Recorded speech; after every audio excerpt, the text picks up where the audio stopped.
فرمایا جب تمہارے گھر میں بچہ پیدا ہو، جب تمہارے گھر میں بچہ پیدا ہو تو 7ویں دن اس کا عقیقہ کرو، اس کے سر کے بال کاٹو، پورا ٹکلا 7ویں دن اس کے سر کے سارے بال چھلو، اور بالوں کے وزن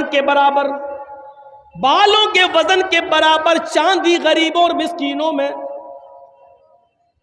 تقسیم کرو۔ مان لیجئے سارے بال ہم نے کاٹے اور 5 گرام ہوئے، تو 5 گرام چاندی یا 5 گرام چاندی کی قیمت غریبوں میں مسکینوں میں دی جائے گی۔ اور یہ اسلام کا ایک حصہ ہے، اس سے آپ بچ نہیں سکتے ہو۔ 7ویں دن اس کا اچھا نام رکھو، گڈو پپو نہیں، ٹوئنکل نہیں، لڑکیوں کے نام اوئیٹی سوئیٹی نہیں، اچھا نام رکھو، نام کا اثر پڑتا ہے، قیامت کے دن ناموں سے بلایا جائے گا۔ اچھا نام رکھو جس کا معنی اچھا ہو۔ جب 7واں دن ہو جائے تو اس کا عقیقہ کرو، اور مسئلہ یاد رکھنا، عقیقہ صرف 7ویں ہی دن ہے، 14ویں دن کی دلیل نہیں ہے، 21ویں دن کی دلیل صحیح نہیں ہے کہ 7ویں دن طاقت نہ ہو تو 14ویں دن کر لو، 14ویں دن نہ ہو تو 21ویں دن کر لو، نہیں، عقیقہ صرف 7ویں دن ہے، اور 7ویں دن کسی مجبوری کی وجہ سے اگر آپ نہیں کر سکے تو جب تمہیں موقع ملے، جب تمہارے پاس مجبوری ختم ہو جائے اس وقت کر لو۔ 7ویں دن نہیں کیا اور 8ویں دن مجبوری ختم ہو گئی تو 8ویں دن کر لو، 9ویں دن مجبوری ختم ہو گئی تو 9ویں دن کر لو۔ اب یہ نہیں کہ 7ویں دن نہیں کیا تو اب 14ویں دن کر لیں گے، نہیں، 14ویں دن کا انتظار نہیں کیا جائے گا، 14ویں دن بھی مجبوری رہی، 21ویں دن بھی رہی، تو جب تمہاری مجبوری ختم ہو جائے تب کر لو۔ اور جب تک اس بچے کا عقیقہ کر نہیں لیا جائے گا اس بچے کی دعا باپ کے حق میں قبول نہیں ہوگی۔ سمجھ رہے ہیں نا؟ رہن ہے، رہن بچہ گروی ہے، چاہے کتنی وہ بچہ دعا کرے باپ کے حق میں پھر قبول نہیں ہوگی، اگر عمدن قصدن جان بوجھ کر استطاعت کے باوجود آپ نے اس کا عقیقہ نہیں کیا تو یہ باپ کے اوپر ایک قرض ہے جب تک وہ اس کو ادا نہیں کرے گا۔ ہاں بچہ 20 سال کا ہو گیا، اب مجبوری ختم ہوئی ہے تو اب کر دو۔ باپ 20 سال تک اپنے بچے کا عقیقہ نہیں کر سکا مجبوری کی وجہ سے اور انتقال ہو گیا، تو بچہ خود کمانے لگے تو وہ اپنا عقیقہ خود بھی کر سکتا ہے، لیکن کرنا ہے اگر استطاعت ہو جائے تو کرو، کرنا ہے۔ یاد رکھیے 7ویں دن عقیقہ کرے گا، جب بچہ پیدا ہو تو 7ویں دن عقیقہ کرو، 7ویں دن اس کا اچھا نام رکھو، اس کے سر کے سارے بال چھیل کر بالوں کے وزن کے برابر چاندی یا اس چاندی کی قیمت غریبوں اور مسکینوں میں تقسیم کرو۔ لڑکا ہے تو 2 جانور اور لڑکی ہے تو 1، گائے نہیں چلے گی، بھینس نہیں چلے گی، اونٹ نہیں چلے گا، بڑے جانوروں میں عقیقہ نہیں ہوگا۔ عقیقے کے لیے بھیڑ بکری چاہیے، دبا، انہی جانوروں میں عقیقہ ہوگا۔ لڑکا ہے تو 2 اور لڑکی ہے تو 1۔ ہاں اگر آپ کے پاس مجبوری ہے اور لڑکا پیدا ہوا ہے لیکن 2 جانور کی قیمت نہیں ہے، 2 جانور کی استطاعت نہیں ہے، 1 جانور آپ کر سکتے ہیں، اگر استطاعت نہیں ہے تو 1 جانور بھی کیا جا سکتا ہے۔ اسلام میں آسانی ہے، سختی نہیں ہے۔ اگر 2 لڑکا ہے اور ہم غریب ہیں، 2 جانوروں کی قیمت نہیں ہے میرے پاس لیکن 1 کی استطاعت ہے، تو یہاں اجازت ہے شریعت کی طرف سے تو تم 1 ہی کر دو، کیونکہ اللہ رب العالمین کسی پر اس کی بوجھ سے زیادہ، اس کی حیثیت سے زیادہ اس پر بوجھ نہیں ڈالتا ہے۔ لڑکی ہے تو ایک ہے ہی. میرے بھائیوں پھر حکم ہوتا ہے جب تمہارا بچہ زبان چلانے لگے, کچھ تھوڑا تھوڑا بولنے لگے, تو سب سے پہلے اس کی زبان سے اللہ اللہ نکلواؤ. 6-7 مہینے کے بعد بچے تھوڑا تھوڑا بولنے لگتے ہیں, تو اس کی زبان سے اللہ اللہ اللہ نکلواؤ. اور جب بچے کی زبان تھوڑی صحیح ہو جائے تو اس کو لا الہ الا اللہ سکھاؤ, اس کو لا الہ الا اللہ سکھاؤ. ہم کیا سکھا رہے ہیں؟ 4 سال کا ہو گیا, happy birthday to you. کتنا گدھا ہے یہ باپ, اور میں گدھا کہہ دیا ہوں. جس کو برا لگتا رہے, جس کو مرچی لگ رہی لگتی رہے. اب بتائیے گدھے میں عقل نہیں ہوتی ہے؟ گدھے میں عقل ہوتی ہے کہیں؟ ہارن بجاؤ تو گدھا وہیں آئے گا جہاں گاڑی گھوم رہی ہے, ٹی ٹی اور آئے گا گاڑی کے پاس. اس میں عقل نہیں ہے. یہ بتاؤ آپ کا بچہ 5 سال کا ہو گیا, آپ اس کا برتھ ڈے بنا, happy birthday to you. تیرا بچہ اللہ کی طرف سے 80 سال کی عمر لے کے آیا تھا, 5 سال اس کی کم ہو گئی ہے, اب اس کی عمر 75 سال رہ گئی ہے اور تو خوش ہو رہا ہے.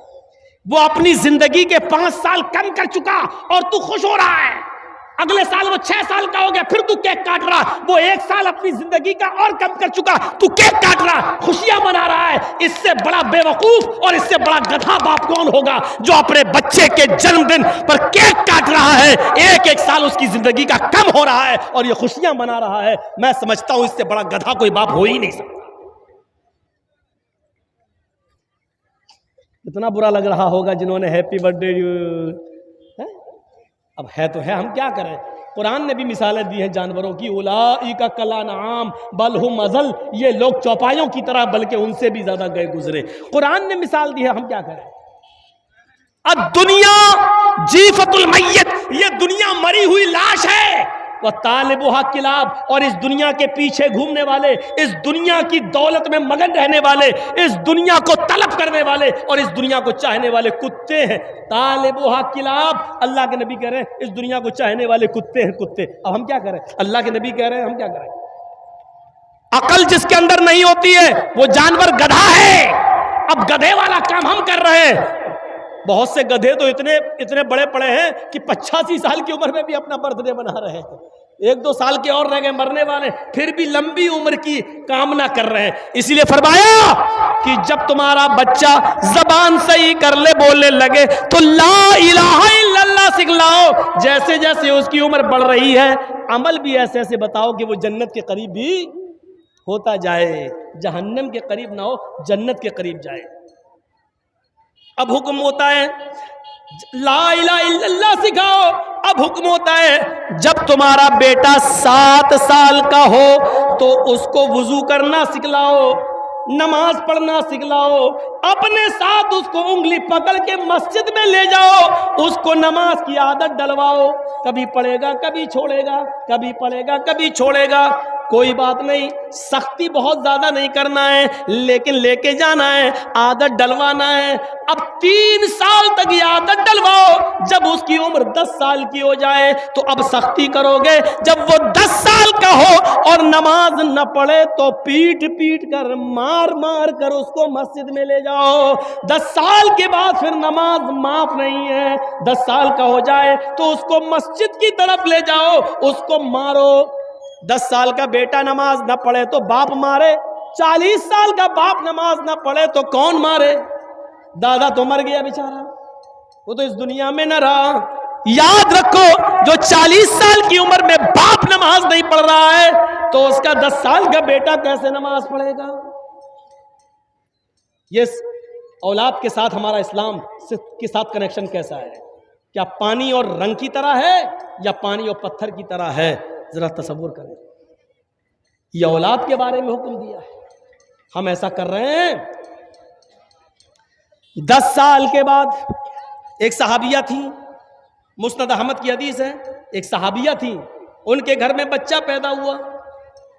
جب بھی وہ پیشاب کرتا تھا ماں پانی کا برتن لاتی تھی اور اس کی شرمگاہ پہ ڈال دیتی تھی. تربیت دیکھیے, پیشاب کیا, ماں نے برتن لیا, اور اس کی شرمگاہ پہ ڈال دیا پانی. جب وہ بچہ چلنے کے لائق ہوا، جب وہ بچہ چلنے کے لائق ہوا اور اس کا پہلا دن تھا اپنے پیروں کے بل کھڑے ہو کے چلنے کا، مطلب چلنے کا، جب پہلا دن تھا بچہ چلا اور بچے کو پیشاب لگا تو بچے نے پانی کا پیالہ دیکھا، یعنی وہی مٹی کا برتن ہوتا تھا اس زمانے میں. بچے نے پانی کا برتن دیکھا اور اس کو پیشاب لگ رہا ہے. بچہ بیٹھتا ہے، پانی کا برتن دونوں ہاتھ سے اٹھاتا ہے، اس برتن میں تھوڑا پانی ہے لیکن اس بچے کو معلوم نہیں ہے، بس وہ بچہ پانی اٹھا رہا ہے. اب وہ پیشاب کر رہا ہے، جب پیشاب کرتا ہے تو پانی لے کر وہ اپنی شرمگاہ پہ ڈال رہا ہے. اس کو ابھی یہ نہیں معلوم کہ یہ کیا ہے، استنجا ہے. اس سے پہلے ہمیں پانی کے ایک ایک قطرے کو نکالنا پڑے گا، اس کے بعد دائیں ہاتھ سے پانی کا برتن لے کر ہم بائیں ہاتھ سے اپنی شرمگاہ کو پکڑ کر اس کو دھوئیں گے. اس بچے کو یہ کچھ نہیں معلوم، اس کو صرف اتنا معلوم ہے کہ جب بھی میں پیشاب کرتا تھا میری ماں پانی ڈال دیتی تھی. اس بچے نے پانی کا پیالہ لیا، پیشاب زمین پر کیا اور پانی لے کر ایسے ہی ڈال رہا ہے جیسے اس کی ماں ڈالتی تھی. ماں اپنے بچے کے اس منظر کو دیکھ رہی ہے، ماں کی آنکھوں میں خوشی کے آنسو ہے. جب بچہ پیشاب کر کے پانی ڈال لیتا ہے کہتی ہے فزت برب الکعبہ، اللہ کی قسم میں کامیاب ہو گئی، اللہ کی قسم میں کامیاب ہو گئی. میں اپنے بچے کو جو تربیت دینا چاہتی تھی، جو سکھانا چاہتی تھی وہ میں سکھا چکی ہوں. اللہ کی قسم میں اپنے بچے کی تربیت میں کامیاب ہو گئی ہوں. 1 سال کا مشکل سے بچہ، 1.5 سال کا مشکل سے بچہ اور پانی کا پیالہ لے کر پیشاب کرنے جا رہا ہے اور ماں نے کہا میں نے جو تربیت دی وہ بچے کو تربیت آ گئی ہے، ابھی پیشاب کر رہا ہے، ٹھیک ہے کل اس کو عقل بھی آئے گی. ایسی تربیت مائیں ایسی تربیت دیتی تھی. ایک ماں یہ تھی جس نے اپنے بچے کو یہ تربیت دی، ایک ماں وہ تھی جس نے اپنے بچے کو ڈاکو بنا دیا. سلطان ڈاکو کا نام سنا ہوگا آپ نے، بہت بڑا کرمنل گنڈا، پکڑا گیا، مقدمہ چلا اور اس کو پھانسی کی سزا سنا دی گئی. جب پھانسی کے تختے پہ لے جایا گیا تو پوچھا گیا سلطان ڈاکو سے بتاؤ تمہاری آخری تمنا کیا ہے؟ اس نے کہا کہ میرے سامنے میری ماں کو لا کر کھڑا کر دیا جائے اور میری پھانسی میری ماں کی آنکھوں کے سامنے دی جائے. اس کی ماں کو لایا گیا، ماں روتے ہوئے آئی. سلطان ڈاکو اپنی ماں سے کہتا ماں کیوں رو رہی ہو، کیوں رو رہی ہو، یہ تو ہونا ہی تھا. آج میں پھانسی کے پھندے پر، پھانسی کے تختے پر تمہاری وجہ سے لٹک رہا ہوں، تم مجھے مار رہی ہو. پولیس والوں نے اس وقت حیرت سے پوچھا تمہاری ماں نے کیا کیا، وہ تو رو رہی بیچاری. کہا نہیں پولیس والوں تمہیں نہیں معلوم، جب میں 5 یا 6 سال کا تھا میری ماں نے مجھے پیسے دیے کہ ایک انڈا خرید کر لاؤ. میں انڈا خریدنے گیا، انڈا دے دیا انڈے والے نے اور پیسے دینا میں بھول گیا، اس نے بھی پیسے نہیں مانگے اور میں انڈا لے کے چلا آیا. میں نے اپنی ماں کو انڈا دیا اور کہا ماں ہم نے انڈے والے کو پیسے نہیں دیے. ماں نے کہا شاباش بیٹا تم نے بہت اچھا کیا، اب ان پیسوں سے شام کا بھی کھانا بن جائے گا. ایک انڈے کی چوری کے بعد پھر میرے حوصلے بڑھ گئے، پھر میں یہیں سے چور بننے لگا اور چوری میں کامیاب ہوتے ہوتے میں ڈکیت بن گیا اور ڈاکو اتنا بڑا بنا کہ جب لوگوں سے مال چھیننے لگا اور لوگ مال دینے میں جب کترانے لگے تو ان کی جان لینے لگا. کسی کی جان لینا میرے لیے آسان ہو گئی اور پھر میں پکڑا گیا اور اس جرم میں مجھے آج پھانسی کی سزا سنائی گئی. اگر میری ماں نے 6 سال کی عمر میں جب میں نے پہلے انڈے کی چوری کی اور اس دکاندار کو پیسہ نہیں دیا، اگر میں نے انڈا اپنی ماں کو دیتے وقت اس کے بارے میں بتایا ہوتا کہ یہ چوری کا انڈا ہے، اور اسی وقت ماں نے ایک تھپڑ میرے گال پہ مارا ہوتا یا میری پیٹھ پر مارا ہوتا اور میری انگلی پکڑ کر لے کر یہ پیسے اس دکان والے کو دیے ہوتے یا انڈا واپس کر دیا ہوتا، تو آج میں اتنا بڑا چور اور اتنا بڑا ڈاکو نہیں بنتا۔ اس کی ذمہ دار میری ماں ہے۔ جتنے لوگ آج جو لڑکیوں سے موبائلوں میں باتیں کر رہے ہیں، واٹس ایپ کر رہے ہیں، یقیناً یہ ان کے ماں باپ کی تربیت کی کمی ہے۔ اگر ان کے باپ نے اور ان کی ماں نے اگر تربیت دی ہوتی تو جن لڑکیوں سے وہ بات کر رہے وہ ان کو اپنی بہن اور اپنی بیٹی سمجھ رہے ہوتے، اپنی بہن سمجھ رہے ہوتے، آج ان سے اشلیل باتیں نہیں کر رہے ہوتے، آج واٹس ایپ پہ گفتگو نہیں کر رہے ہوتے، آج موبائل پر گفتگو نہیں کر رہے ہوتے، آج 1-1 اور 2-2 گھنٹے ان سے باتیں نہیں کر رہے ہوتے۔ یہ تربیت کی کمی ہے، چاہے باپ کی ہو یا ماں کی ہو۔ ایک تربیت وہ تھی کہ حضرت مریم علیہ السلام مسجد کے محراب میں بیٹھی ہوئی ہیں اور ان کے پاس بے موسم پھل آ گئے۔ موسمی کا موسم نہیں موسمی آئی، گاجر کا موسم نہیں گاجر آئی ہے، میرے بھائیو تربوز کا موسم نہیں تربوز رکھا ہوا ہے، آم کا موسم نہیں لیکن آم رکھا ہوا ہے۔ حضرت زکریا جب مسجد کے محراب میں داخل ہوئے، جب دیکھا کہ مریم کے پاس یہ پھل آ گئے ہیں، اس کا تو موسم ہی نہیں ہے، سیزن ہی نہیں ہے ان پھل کا، پھر یہ پھل کہاں سے آئے؟ تو حضرت زکریا نے سب سے پہلا سوال یہ کیا مریم سے، انا لک ھذا، اے مریم پہلا یہ بتا کہ یہ پھل کہاں سے آئے؟ سیب کا موسم نہیں سیب کہاں سے آیا، انار کا موسم نہیں انار کہاں سے آیا، آم کا موسم نہیں آم کہاں سے آیا؟ پڑھیے سورہ مریم، قرآن کہتا ہے انا لک ھذا، یہ تیرے پاس کہاں سے آیا؟ اس کا جواب دے۔ اللہ والی تھی، نیک تھی، ارے جس نے بغیر شوہر کے بیٹا پیدا کیا عیسیٰ کو، اور اللہ نے اس کی پاک دامنی کا اعلان کیا، اللہ نے اس کی پاک دامنی کا ثبوت دیا، وہ بدچلن کیسے ہو سکتی تھی؟ لیکن زکریا کلاس لے رہے ہیں، بتا یہ پھل کہاں سے آیا؟ اور مریم کہتی ہیں شک مت کیجئے، ڈاؤٹ مت کیجئے، میرے بارے میں کوئی غلط خیال پیدا مت کیجئے۔ قالت ہوا من عند اللہ، یہ ساری نعمتیں مجھے اللہ کی طرف سے مل رہی ہیں۔ اے زکریا، مجھے پالنے پوسنے والے، میری پرورش کرنے والے، مجھے اچھی تربیت دینے والے، میری رگوں میں آپ ہی کا خون ہے، اس لیے میں آپ کو بتانا چاہتی ہوں یہ کوئی لڑکے نے لا کے نہیں دیا، میرا کسی لڑکے سے کوئی تعلق نہیں ہے، کنیکشن نہیں ہے، یہ نعمتیں مجھے اللہ کے پاس سے مل رہی ہیں۔ آپ باپ ہیں، آپ اپنی بیٹیوں سے پوچھئے یہ موبائل تیرے پاس کہاں سے آیا؟ یہ تو 12-13-15 ہزار کا موبائل ہے، ہم نے تو تمہیں لے کے نہیں دیا، یہ تمہارے پاس کہاں سے آیا؟ 500-600 روپے کا ریچارج تمہارے موبائل میں 1.5-2 GB تمہیں روز مل رہی ہے، یہ پیسہ تمہارے پاس کہاں سے آیا ہے؟ ہم تمہیں موبائل میں 2 ہی نمبر تھے تمہارے پاس، ایک ماں کا ایک باپ کا یا ایک بھائی کا، ابھی یہ تیسرا نمبر، اس نمبر سے جو کال آئی ہے یہ کہاں سے آئی ہے؟ یہ سارے سوال آج باپ نے اپنی بیٹی سے پوچھنا چھوڑ دیا، اس لیے بیٹیاں بھی آوارہ گایوں کی طرح ہو چکی ہیں، آوارہ جانوروں کی طرح ہو چکی ہیں۔ آج ہم نے تربیت دینا چھوڑ دیا ہے۔ سنیے، جب تربیت نہیں ہوگی تو یہی حال ہوگا۔ آج ہم نے اپنی بیٹیوں کو اور اپنی اولاد کو تربیت نہیں دی ہے۔ شیخ عبد القادر جیلانی بغدادی رحمت اللہ علیہ جو بڑے پیر صاحب کے نام سے مشہور ہو گئے، وہ عبد القادر جیلانی رحمت اللہ علیہ 12 سال کی عمر میں قافلے کے ساتھ جا رہے تھے۔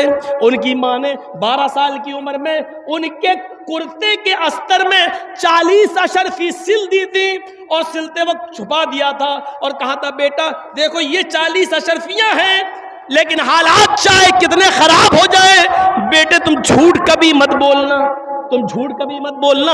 ماں اپنے 12 سال کے بچے کو قافلے کے حوالے کر رہی ہے، لیکن نصیحت یہ کر رہی ہے بیٹے حالات کتنے بھی خراب ہو تم جھوٹ کبھی مت بولنا۔ ماں جانتی ہے حالات خراب ہو سکتے ہیں، لیکن جھوٹ بول کر حالات اور خراب کر لیے جائیں گے۔ اگر اپنے آپ کو بچانا ہے تو سچ بول کر ہی بچایا جا سکتا ہے۔ میرے پیارے ساتھیوں، جب ڈاکوؤں نے اس قافلے پر حملہ کیا تو سارا قافلہ لوٹ لیا۔ ڈاکوؤں کا ایک آدمی جب عبد القادر کے پاس آیا، کہنے لگا اے لڑکے تیرے پاس بھی کچھ ہے؟ اس نے کہا ہاں۔ بول کیا ہے؟ 40 اشرفی ہیں۔ 40 کہاں ہیں؟ کہیں تو دکھنے نہیں۔ کہا یہ ہیں۔ استر سے ادھیڑا 40 اشرفی ملی۔ کہا بیٹے یہ تو چھپی ہوئی تھی، تم اگر منع کر دیتے تو میں یہاں تک پہنچ ہی نہیں پاتا، تم نے بتا کیسے دی؟ کہا کہ چلتے وقت میری ماں نے مجھے نصیحت کی تھی کہ حالات چاہے کتنے خراب ہوں جھوٹ کبھی مت بولنا۔ اتنی سی بات کا اس ڈاکو پر یہ اثر ہوا، چیخ پڑا آئے ڈاکوؤ ادھر آؤ۔ اس بچے نے اپنی ماں کی اتنی بات مانی ہے کہ اس حال میں بھی وہ جھوٹ نہیں بولا اور 40 اشرفیاں مجھے دے دی۔ میری تو پوری زندگی چوری میں گزر گئی ہے، لٹیری پن میں گزر گئی ہے، ڈکیتی میں گزر گئی ہے۔ یہ بچہ اپنی ماں کی نافرمانی نہیں کر سکا، ہم اپنے رب کی نافرمانی کر رہے ہیں۔ ہم اپنے رب کو کیا منہ دکھائیں گے؟ ہم اپنے رب کو کیا جواب دیں گے؟ سارے قافلے کا لوٹا ہوا مال واپس کر دیا اور ان ڈاکوؤں نے سب نے سچی توبہ کر لی۔ یہ بچہ 12 سال کا آگے چل کر شیخ عبد القادر جیلانی کے نام سے مشہور ہوا ہے اور بڑے پیر صاحب کے نام سے جانا جا رہا ہے۔ ہم اندازہ لگا رہے میرے بھائیوں مائیں کیا تربیت دیا کرتی تھی اپنی اولاد کو، اور آج ہماری مائیں ہمیں کیا تربیت دے رہی ہیں۔ آج ہمارا 4 سال کا بچہ پینٹ کی چین کھولتا ہے، ماں کھولتی ہے کہتی بیٹا یہاں کھڑے ہو کے پیشاب کر لے۔ ماں کے سامنے وہ کھڑے ہو کے پیشاب کر رہا ہے، اور ایک وہ ماں تھی جب بچہ پیشاب کر رہا ہے تو اس کے پانی کا برتن اس کی شرمگاہ پہ ڈال رہی ہے۔ تربیت ہے ہمیں، اسلام ہمارے اندر کتنا داخل ہے، ہم نے اپنی اولاد کو کیا تربیت دی ہے، ذرا سوچو اور اندازہ لگاؤ۔ فرمایا میرے بھائیو یا ایھا الذین آمنوا ادخلوا فی السلم کافہ، ایمان والو تم اسلام کے اندر پورے کے پورے داخل ہو جاؤ۔ تو یہ اسلام کے بارے میں چند نصیحتیں میں نے آپ کے سامنے رکھی۔ اسلام کے تعلق سے چند نصیحتیں، اور اس امید کے ساتھ کہ انشاءاللہ اسلام کا پورا اسلام ہم اپنے اندر داخل کریں گے، پانی اور رنگ کی طرح، پانی اور پتھر کی طرح نہیں کہ جب چاہو پتھر کو نکال کے پھینک دو۔ اور اب چونکہ میرا کل کا پروگرام لمبا ہے اور مجھے ابھی نکلنا بھی ہے،